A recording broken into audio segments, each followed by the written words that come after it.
안녕. 오늘은 2022년도 9월 달거 고2 거 18번부터 아마 31번까지 갈지 30번까지 갈지 모르겠지만 일단은 쭉 진행을 할 거예요. 본인이 이렇게 학교에서 정해준 게 있으면 그 번호만 정리하면 되고 아닌 사람들은 다 정리해야 되겠지. 이 파일들은 PDF 파일로 다시 보내줄 거라서 정리하면서 해도 되고 뭐 강의 듣고 나중에 정리해도 되고 근데 어쨌든 정리는 먼저 하고 강의를 듣도록 하세요. 자, 일단은 볼게요. 해석을 한번 해볼게. 자, 나는부터 보자. 보라색으로 할까? 자, 나는 글을 쓰는 중이야. 뭐에 관련해서? 나의 잡지 구독과 관련해서. 현재 나는 1년 정도가 지났어. 어떤 1년이냐면, 그, 이코노미 투모로우에 대한 잡지 구독이 지나간 1년이 되었어. 1년이 넘었어. 그리고 나는 내 구독을 계속하기를 원해. 뭐 때문에? 나는 이 잡지를 수년 동안 즐겼기 때문이야. 불행하게도 나의 나쁜 시력 때문에 나는 너의 잡지를 읽는 것에 어려움을 겪고 있어. 의사는 나한테 뭐라고 말했냐면, 나보고 찾아보래 뭐 어떤 거? 큰 활자로 된, 큰 글자로 된 신문이나 잡지나 아니면 책들을 찾아보래. 그죠? 그래서 나는 알고 싶어. 뭘 알고 싶냐면, 너네 잡지에 큰 글씨 버전이 있는지 없는지를 나는 알고 싶어. 그래서 나한테 연락해 주라. 만약에 네가 제공한 무언가가 가능하다면 나한테 연락을 줘. 너의 시간을 할애해줘서 고맙고, 너로부터 뭐 이야기를 듣기를 원한다. 자, 그러면 바로 19번으로 갈게요. 자, 19번을 볼게요. 19번에는 여기 한번 확인을 해볼게요. 자, 여기에는 여기 there is no choice but to 있죠. 그렇죠? 여기서부터 뭐뭐 할 수밖에 없었대. 자, 다음날 아침에 나는 제출할 수밖에 없어서 뭐를? 내 개인적인 해상에 대한 거. 벨리빌인지 뭔지. 자, 이틀이 지난 다음에 이 미스터, 이거 뭐 선생님이겠죠? 선생님이 채점 과제를 돌려주기 전에 이틀이 지났고, 그는 모든 아이들 거는 돌려줬는데 내 거는 아니었대. 나는 초조하게 기다리고 있어서 뭐를 기다리고 있었냐면, 그 명령을 기다리고 있어서 어떤 명령이었냐면, 그 선생님을 즉시 뭐 찾아가라는 명령, 뭐 한 후에 학교가 끝난 후에 뭐를 위해서 벌 때문에. 그래서 내가 글을 봤을 때 내가 글을 뭐 하는 걸 봤냐면 그의 책상에 내 논문이나 내 글을 올리는 걸 봤어. 그리고 모든 아이들에게 두드렸대. 그러니까 책상 위에 논문을 올리는 걸 봤고 학생들의 주목을 위해서 두드리는 걸 내가 봤어. 자, 여러분 이라면서 그가 말을 했는데 뭐라고 말을 했냐면 나는 너에게 에세이 하나를 읽어주고 싶어. 그 제목은 어떤 거냐면 스파게티를 먹는 것에 대한 아름다움, 뭐 예술. 자, 그는 읽기 시작했어. 오, 내 글이야. 그래서 그는 내 글을 크게 읽었어. 누구한테? 반 전체에게. 더욱이 반 전체 학생들이 주의 깊게 듣고 있었어. 그러자 누군가가 웃었고 반 전체가 웃었어. 근데 그게 어떻게 웃었냐면 경멸이나 조소가 아니라 진짜 웃겨서 웃은 거야. 뭘 가지고 숨김없는 이런 즐거움을 가지고 경멸이나 조소가 아닌 채로 이렇게 웃었다라는 거. 나는 최선을 다했어. 뭐 하기 위해서 기쁨을 드러내는 것을 피하기 위해서 최선을 다했는데, 그러나 나는 내가 느낀 것은 굉장히 약간 순수한 환희였지. 언제? 놀라운 시연 때. 그 시연이라는 게 어떤 거였냐면, 내 말이 힘이 있는 거야. 어떤 힘이 있어? 사람을 웃게 만드는 힘이 있다라는 걸 보여주는 뭐 놀라운 시연이었다. 시연에서 내가 겪었던 것은 순수한 환희였다. 이런 거죠. 되게 뭐죠? 좋은 경험이니까. 자, 그 뒤에 20번으로 넘어갈게요. 자, 20번 볼게요. 우리는 진짜로 뭐를 하냐면 어떤 시간이 필요로 해. 뭐 할 때만 우리가 진짜 스위치를 꺼야 할 때만 그리고 뭐 할 때만 우리가 그 앞문장이 일어날 때만 우리가 지나치게 피곤하거나 아프거나 아니면은 회복할 필요가 있을 때에만 이렇게 스위치를 끈다라는 이야기야. 자, 나를 위한 시간은 굉장히 복잡한데 왜 복잡하냐면 부정적인 연상에 의해서 복잡해졌어. 어떤 거냐면 어떤 부정적인 연상이냐면 현실 도피, 죄책감, 그리고 후회, 그리고 뿐만 아니라 뭐도 압도하는 것, 스트레스, 피로감 이런 것들과 연관되는 부정적인 연상에 의해서 복잡해졌다라는 거지. 그죠? 자, 그래서 이 모든 부정적인 함축은 의미하는데 뭐를 함축하냐면 우리는 멀리, 그러니까 그 모든 부정적인 함축으로부터 멀리 하도록 해, 멀리 하려고 하는 경향이 있어. 물론 나는 뭐 하려고 했냐면 너의 인식을, 나를 위한 시간에 대한 인식을 바꾸려고 할 거야. 나는 막 바꿀 거야. 뭐를? 너의 인식을 어떤 인식이냐면 나를 위한 시간에 대한 중요성에 대한 인식을 바꿀 거야. 그리고 또 뭐도 할 거냐면 너를 설득할 거야. 어떻게 설득할 거냐면 네가 본다고 그 나를 위한 시간을 뭐로써 보냐면 너의 건강과 이런 행복에 위한 가장 필수적인 거 바이탈은 필수적인 거죠. 되게 중요한 걸로 여기도록 만들 거야. 자, 그래서 이거를 뭐 하라고 하냐면, 자, 이거는 허락을, 자, 이거 앞문장 우리가 여기서부터 뭐 하는 거 있잖아. 뭐 건강에 중요하고 뭐 이런 것들은 뭐 하냐면, 허락하기 위해서는 약간 뭐 해야 된다고? 너를 위해서 약간 몇몇 시간들은 제쳐두래. 그렇죠? 자, 어떤 거를 제쳐둬야 되냐라는 것은, 그러니까 이 앞문장을 허락으로 삼으래. 이제 허락으로 가지래. 뭐 하기 위해서, 너를 위해서 몇몇 시간들을 제쳐두는데, 그죠? 제쳐두는 것에 대한 허락으로 이 앞문장을 허락으로 가져라. 라는 거. 여기가 문제가 좀 그러네. 자, 시간에 대한 우리의 필요인데 어떤 시간이냐면, 우리가 뭐 하는 거? 우리가 선택한 것을 하려는 그 우리의 시간이 뭐 한다고? 긴급해지고 있대. 어떻게? 지나치게 연결되고 압도적이고 그리고 지나치게 자극적인 세상에서 그런 것들이 점점 긴급해지고 있대. 그러니까 되게 중요해지고 있고 얼른 하도록 강요가 얼른 나만의 시간을 가지기를 바란다. 약간 요런 뜻이라고 보면 되겠죠. 자, 21번으로 갈게요. 자, 한번 볼게요. 문장이 조금 기니까. 자, 아마도 너 나쁜 것은 어떤 것보다 더 나쁘냐면, 자, 그 나쁜 뉴스를 뭐 하는 거? 요렇게. 자, 요거 보이죠?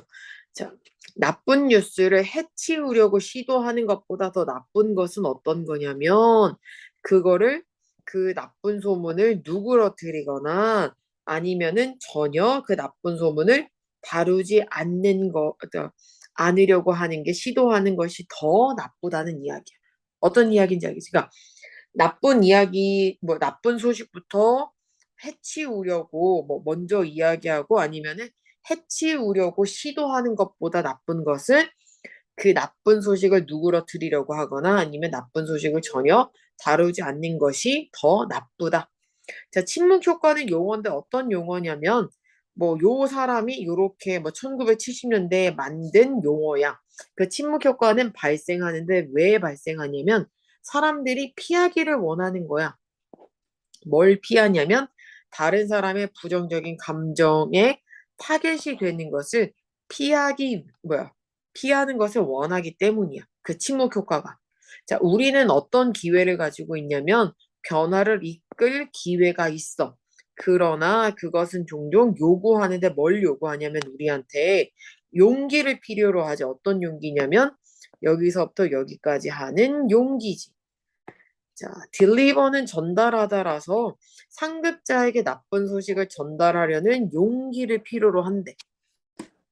자, 그래서 우리는 뭐 하지 않냐면 되기를 원하지 않아. 뭐가 되기를? 순진한 전달자가 되기를 원하지 않아. 그 전달자가 누구냐면 방화선 앞에 떨어진 거야. 그러니까 여기만 지나가면 불이 붙을 걸 아는데 굳이 여기까지 가고 싶지 않은 거지. 그 나쁜 소식을 전하면 나한테 나쁜 영향을 끼칠 거 누구나 아니까.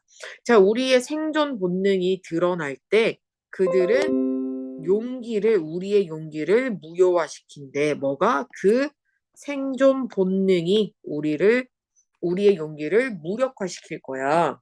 뭐 할 때까지? 상황의 진실이 뭐 할 때까지? 희석이 될 때까지. 그 나쁜 소문이 약간 희석될 때까지는 요럴 거다. 그죠? 그래서 침묵 효과랑 그리고 그로 인한 뭐 정보를 무마하고 걸러내는 것은 가지는데 뭘 가지냐면 파괴적인 효과를 가져. 어디에서? 가파른 계급제도에서 굉장히 파괴적인 효과를 가진다라고 이분이 썼는데 이분은 조직 심리학자다. 자, 그래서 나쁜 소식을 뭐 하는 거? 뭐 시작하는 것은 나쁜 소식으로 시작하는 것은 더 점점 더 행복해진대. 네? 자, 나쁜 소식으로 시작하는 것이 점점 더 좋아진대. 행복해진다는 건 아니고 점점 더 좋아진대. 뭐 할 때? 계급에 올라감에 따라. 왜냐하면 각각의 보스가 그 뉴스를 하급자한테 들어. 그러면 그 보스들은 그거를 어떻게? 약간 덜 나쁘게 만든다는 거야. 뭐 하기 전에? 윗선에 그 나쁜 그 소식을 전달하기 전에. 그러니까 되게 나쁜 게 조금씩 조금씩 뭐가 된다고 줄어드는 거지. 맨 위에는 사실 잘 모르는 거죠. 어떤 소문이 있었는지를. 그죠? 자, 22번으로 갈게요. 자, 22번 볼게요. 22번은 많은 부모들은 생각해 뭐를 어우씨, 뭐야. 왜 다시 일로 들어오냐. 자, 많은 부모들은 생각하는데 뭐를 생각하냐면 우리의 아이들이 단지 예의 바르게 행동한다면 우리는 부모로서 침착함을 유지할 수 있을 거다라고 생각한대.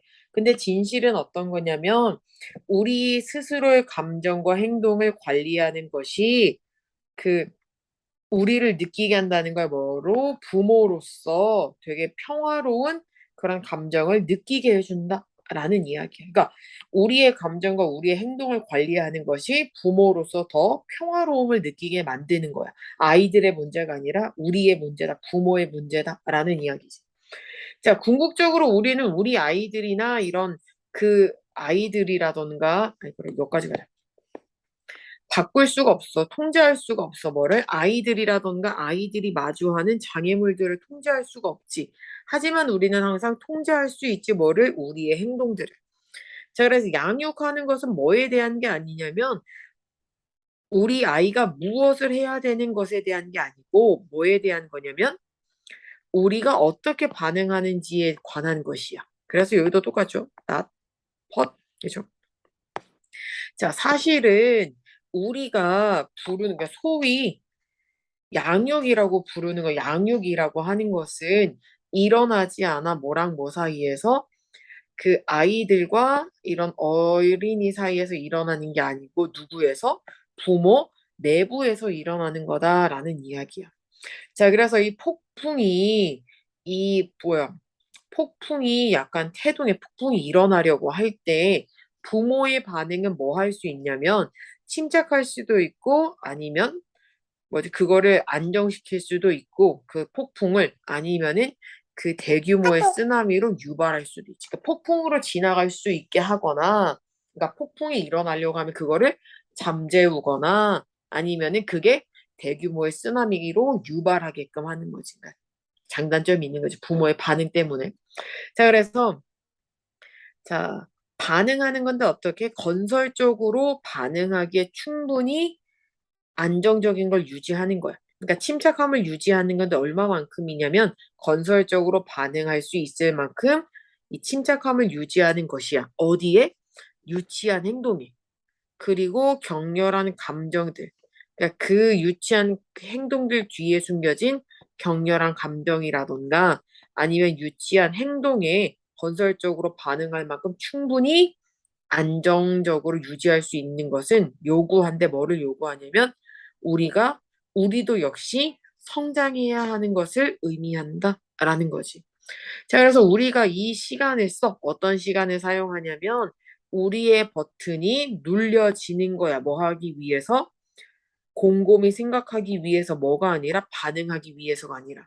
그러니까 반응하려고 버튼 누르는 게 아니라 곰곰이 생각하기 위해서 버튼이 눌려지는 시간을 우리가 사용한다면 우리는 깨달을 거야. 뭘 깨달을 거냐면 언제 우리가 평정심을 잃는지 그리고 우리를 언제 우리가 제자리로 뭐 조종하는지 뭐 다시 돌아가는지를 깨달을 거다라는 거지. 이런 내부의 성장은 진짜 세상에서 가장 어려운 일이야. 그러나 너는 그것은 가능하게 할 건데 뭐를 네가 뭐 하도록 더 평화로운 부모가 될 수 있도록 해준다는 거야. 뭐가? 하루하루. 그죠? 자, 요런 이야기예요. 그죠? 자, 힘든 일이지만 그래도 평안한 부모가 될 수 있도록 해준다. 요런 이야기. 자, 23번으로 갈게요. 자, 23번 볼게요. 자, 우리가 뭐 할 수 있다. 우리는 이미 봤어. 뭘 봤냐면 학습이 훨씬 더 효과적이라는 거야. 뭐 할 때? 그 학습이 행해질 때 어떻게 규칙적인 간격으로 뭐 하기보다는 밀어넣기보다는 전체 수업을 하루에 밀어넣기보다는 규칙적인 간격으로 이렇게 학습이 행해질 때 더 효과적이라는 것을 우리는 알고 있어. 자, 그리고 우리는 뭐 하냐면 분산시켜야 돼요. 분산시키는 게 낫지 뭐를? 공부를. 자, 그 이유는 간단한데 왜 그러냐면 매일 밤마다 우리의 뇌가 통합 정리를 한대. 뭐 한 거를? 그 뇌가 하루 동안에 배운 것을 통합 정리를 한대. 자, 그 앞문장이 우리가 뇌가 밤새 통합 정리한다라는 거는 그 신경과학 발전 중에서 가장 중요한 거래. 몇 년 동안? 지난 30년 동안. 자, 잠이라는 거는 단순히 비활동을 하는 시기도 아니고 아니면 폐기물을 모으는 뭐 폐기물에 뭐 쓰레기 수집 그런 기간도 아니야. 폐기물이라는 건 어떤 거냐면 여기서는 뇌가 축적하는 거야. 뭐 하는 동안? 우리가 깨어 있는 동안. 그러니까 우리가 깨어 있는 동안 축적했던 이런 쓰레기 같은 것들의 이런 쓰레기 모집이 아니고 그리고 또 비활동하는 기간이 아니라는 거. 그러니까 잠이 그만큼 중요하다는 이야기야. 자, 그와는 정반대인데 우리가 잠을 잘 때 우리의 뇌는 활동성을 가지고 있고 그 뇌는 가동한다는 거에 뭐를 특정한 알고리즘을 그 알고리즘이 어떤 거냐면 재상영한대 중요한 이벤트를 그 뇌가 녹화한 중요한 이벤트를 재상영한대 뭐 하는 동안 이전의 날 동안 그리고 점점 그걸 이동시키겠지 그 기억들을 어디로 더 효과적인 뭐 우리 기억에 더 효율적인 이런 공간이나 구획으로 이러한 기억들을 뭐 중요한 기억들을 사건들을 이동시킨다라는 거. 그만큼 잠이 굉장히 중요하다라는 이야기죠. 그죠? 자, 그럼 24로 갈게요. 자, 24번 볼게요. 24번은 어떤 이야기냐면 가장 초기의 시대부터 건강 관리는 인식되어져 왔어. 어떤 거? 두 가지 동등한 측면을 가지고 있다라고 인식됐대. 즉 어떤 거냐면 병원 치료와 뭐 공공보건, 뭐 공중보건이라는 그 두 개의 동일한 뭐 동등한 측면을 가지고 있다라고 인식을 해봤대. 자, 그래서 고대 그리스 신화에서는 그 의학의 신인 아스클레피오스가 있는데 얘가 두 명의 딸을 가졌어. 한 명은 하이지나와 파나시아였는데 포멀 하는 건 앞에 있는 애니까 하이지아는 어떤 거였냐면 예방적인 건강과 건강 관리 혹은 위생의 여신이었고 그 파나시아는 치료와 그리고 치료와 치유의 여신이었어. 자, 현대에 들어서는 사회적인 우세가 있는데 어떤 거에 대한 우세냐면 의학적인 전문성의 사회적인 우세가 야기해 왔다는 거야. 뭐를? 그 환자에 대한 치료가 뭐를? 뭐 그림자를 들이운데 어떤 거에 그 예방적인 건강 서비스의 빛을 잃게 만든대. 그 건강 서비스 예방적인 건 어떤 거냐면 덜 영웅적인 인물이겠지. 뭐 위생공학자나 뭐 생물학자나 아니면 정부 공중보건 관료들에 의해서 제공되는 이런 예방적인 거 있잖아. 이런 것들에 빛을 잃게 해. 그러니까 우리가 그 전에 미리 이렇게 예방을 하는 게 제일 좋은데 우리는 항상 그것보단 뭐니까 의학의 전문성을 굉장히 높게 평가하니까 자꾸 아프고 나서 치료하려고 해. 아프지 않아야 되는데. 그죠? 자, 그럼에도 불구하고 건강의 질은 어떤 건강의 질이냐면 인구가 뭐냐 여기서는 인구가 즐기는 건강의 질은 기인하는데 어디에 기인하냐면 덜 이거 하되. 그죠? 자, 그래서 여기서 보면 어떤 이야기냐면 아유 아주 그냥 더럽게 기네. 자, 의학적인 기민함, 그리고 혁신적인 제약 제품, 그리고 생물공학적인 장치보다는 그죠? 뒤에 있는 거 공중위생의 이용 가능성 아니면은 뭐 하수 관리 아니면은 서비스는 서비스인데 어떤 서비스냐면 공기 오염을 관리하고 식수, 도시 소음, 그리고 인간의 소비를 위한 음식들을 통제하는 그런 서비스보다는 이런 요 앞에 있는 것들에 덜 기인한다라는 이야기야. 그러니까 다시 말하면 건강의 질은 어디에 있다고? 이런 것들을 관리하는 데 있다라는 이야기야. 그죠? 여기가 아니라 여기에 있다. 아예 어디야? 그러니까 여기서부터 여기까지 있는 거지, 요런 것이 이런 건강의 질을 높이는 건 아니다. 라는 이야기죠. 그죠? 자, 그래서 보면 인간의 권리인데 어떤 권리냐면 건강에서 얻을 수 있는 가장 높은 기준은 의존하는데 어디에 의존하냐면 건강, 어디요? 공중보건 서비스에 의존한데 뭐에 못지않게 그러한 의사나 아니면 병원의 기술이라던가 장비 못지않게 이런 공공 헬스케어 서비스에 달려 있다. 뭐 이런 이야기죠. 그러니까 치료도 중요하지만 미연에 방지하는 것이 그만큼 중요하다. 뭐 이런 이야기예요. 그러니까 우리가 손 씻고 뭐 하수도를 깨끗하게 하고 이런 거잖아. 우리가 그러지만 않아도 물만 더러워도 사실 계속 아플 테니까. 자, 쭉 넘겨서 29번으로 갈게요. 자, 29번 볼게요. 29번은 문법 문제인데 내용은 제일 어려워 항상. 자, 알아차리면서인데 뭘 알아차리냐면, 그래, 관계를 알아차리는데 어떤 관계냐면, 그들의 행동과 그에 따른 외부적인 변화 사이의 관계를 알아채면서 이런 아기들은 뭐를 한다고? 자기 효능감을 이렇게 발전시킨대. 자기 효능감이랑은 어떤 감각이냐면, 그들이 인지된 변화의 주체자라는 그런 생각이래. 비록 아이들은 뭐 하냐면 노티스가 맞나? 이거 다 흐트러졌어. 알아차리는데 뭘 알아차리냐면 그들에 대한 그러니까 뭐 알아차려 뭐를 그들의 행동에 대한 효과를 알아차려 어디에서 이런 물리적인 환경에서. 그래서 이때 쓴 강조니까 대절한 것은 바로 이런 거다라는 건데 아기들이 쉽게 인지할 수 있는 거야 뭐를 그들의 행동의 결과를 인지할 수 있는 것은 바로 초기에 이런 상호작용 덕이다. 라는 이야기지. 자, 사람들은 뭐를 가지고 있냐면 지각적인 성격을 갖고 있어. 무언가를 아는 이런 특징을 가지고 있는데 어떤 특징이냐면 사실상 확신하는 거야. 뭘 확신하냐면 아기들이 뭐 이런 사람들 쪽으로 맞춰진다, 뭐 향해 있다. 라는 것을 확신하는 특성을 가지고 있다. 라는 건데 사람들은 어떤 거냐 하면, 그러니까 사람들은 유아들이 그들에게 향하는 것을 실제로 확실하게 하는 지각과 관련된 특성을 가지고 있어. 다시 말하면 사람들은 지각적인 특성을 가지고 있는데 어떤 특성이냐면 사실상 확신하는 거야 뭐를 아이들이 뭐 그 사람들 쪽으로 향하고 아니면 맞추고 있다라는 것을 확신하는 지각적인 특성이래. 그 사람들은 그래서 사실상 뭐 한다고?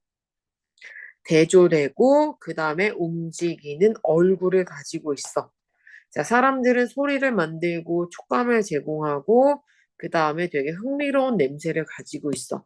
게다가 사람들은 뭐를 하냐면 아이들과 잘 어울려 교감해 뭐 하면서 그들의 얼굴 표정을 과장하고 그 다음에 목소리를 조절하는 거야. 뭐 한 방식으로 아이들이 흥미로움을 느낄 수 있는 방식으로 목소리라던가 얼굴 표정을 과장하고 바꾼다라는 거지. 자, 가장 중요한 건 어떤 거냐면 이 익살스러운 행동들은 아이들의 뭐에? 아이들의 이런 반응, 봐봐. 여기서는 얼굴 표정 어디 보자. 이런 잠깐만. 여기에 뜻을 안 써놔서 보면 이건 발성이에요. 말하는 거. 자, 그래서 이러한 행동들은 반응한다라는 반응적이야. 뭐에 아이들의 발성이나 얼굴 표정이나 제스처에 반응을 하고 있지. 사람들은 그래서 다르게 한데 뭐를 속도와 그리고 수준을 어떤 거 그들의 행동의 속도와 수준을 다르게 한대. 뭐에 반응해서 이 아이들의 반응에 반응해서. 자, 결론적으로 보면 초기에 이런 상호작용은 제공하지 뭐를 맥락을 제공한다. 어떤 맥락이냐면 아기들이 쉽게 알아차릴 수 있는 걸 뭐를 그들의 행동에 대한 효과를 쉽게 알아차릴 수 있는 맥락들을 제공해 준다. 라는 거. 그러니까 사회작용을 통해서 이 아이들이 내가 얼마나 이런 뭐 상황을 바꿀 수 있는지를 길러낼 수 있다라는 이야기예요. 그러면 이제 30번으로 가볼게요. 자, 30번이에요. 거의 이제 막바지라고 보면 되고, 아마 여기까지만 하고 31번부터는 다음에 할까 뭐 생각 중입니다. 자, 에덤 스미스는 지적을 했는데 뭘 지적을 했냐면 전문화라는 건데 어떤 전문화냐면 우리 각각이 집중하는 거야. 어디에? 하나의 특정한 기술에. 그거를 우리가 뭐라 부른다고? 전문화라고 하는데 그게 이끈데 어떻게 이끄냐? 뭐를 이끄냐면 전반적인 뭐 모든 사람들의 복지의 개선을 이끌어낸대. 이 아이디어는 단순하지만 강력해. 그래서 하나의 활동을 전문적으로 하면서 예를 들면 뭐 식량 재배, 의류 생산, 그리고 뭐 집 건설 이런 것들을 하면서 각각의 노동자들은 얻어 뭐를 얻냐면 숙달을 얻어 어디에서 특정한 활동에서. 자, 그럼 전문화는 말이 되지. 어떤 거? 오직 뭐 해야만 하냐면 이런 전문가가 후속적으로 뭐 뒤따라서 거래를 해야 돼. 뭐를? 그들의 상품을 뭐랑 그 다른 라인에 있는 활동의 다른 라인에 있는 전문가들의 결과 뭐 생산품과 거래를 해야 돼. 그러니까 내가 식량 재배를 하는 사람이야. 그럼 의류 생산하는 사람이랑 뭘 해야 돼? 거래를 해야지. 그죠? 자, 그거는 말이 안 되는데 이거 동사인데 여기 왜 안 쳤지? 어쨌거나 여기도 동사라고 쳐줘요. 자, 그거는 말이 안 되는데 뭐가 말이 안 되냐면 더 많은 뭐보다 한 사람의 뭐 한 가구가 필요한 것보다 더 많은 음식을 생산하는 것은 말이 안 돼. 왜냐하면 만약 뭐가 아니라면 시장 판매처가 있지 않다면 어떤 시장 판매처냐면 그 옷을이나 아니면 주거지나 아니면 기타 등등을 위한 그 초과된 음식을 교환하기 위한 판매처가 없다면 우리가 한 가정이 필요한 것보다 더 많은 음식을 생산하는 것은 말이 안 돼요. 어차피 교환할 게 없는데 뭐하러 많이 만들어? 자, 동시에 능력이 없으면 어떤 능력이냐면 마켓에 음식을 살 능력이 없다면 그것은 가능하지가 않다는 거야. 뭐가 가능하지 않냐면 그 전문적으로 집을 짓는 사람, 그리고 혹은 옷을 만드는 사람이 되는 것은 가능할 수가 없지. 왜냐하면 그것은 필수적이기 때문이야, 뭐가? 그 한 사람의 생존을 위해서 농사를 짓는 것은 필수적이기 때문이지. 그죠? 그러니까 내가 농사를 지어야 되는데 갑자기 집 지어야 되는 집을 짓거나 옷을 또 내가 만들면 그럼 땅은 누가, 그죠? 벼는 누가 심어? 자, 따라서 이 애담 스미스는 깨달았는데 뭘 깨달았냐면, 노동의 분업이 제한되어 있다는 거에 뭐에 따라서 그 시장의 규모에 의해서 전문화가 제한되고, 반면에 시장의 규모는 결정이 된대 뭘로 전문화의 정도에 결정이 된다. 라는 거. 그러니까 전문화가 시장이 작으면 굳이 전문화를 할 필요가 없어. 그죠? 근데 시장이 크면 전문화가 돼야 되겠지. 그러면 시장의 규모는 뭐에 의해서? 전문화가 안 돼 있으면 시장이 작을 거고 전문화가 잘 돼 있으면 시장이 크겠지. 뭐 요런 이야기예요. 그죠? 자, 그래서 여기까지 하고 다음에 31번부터 만나도록 하겠습니다. 끝.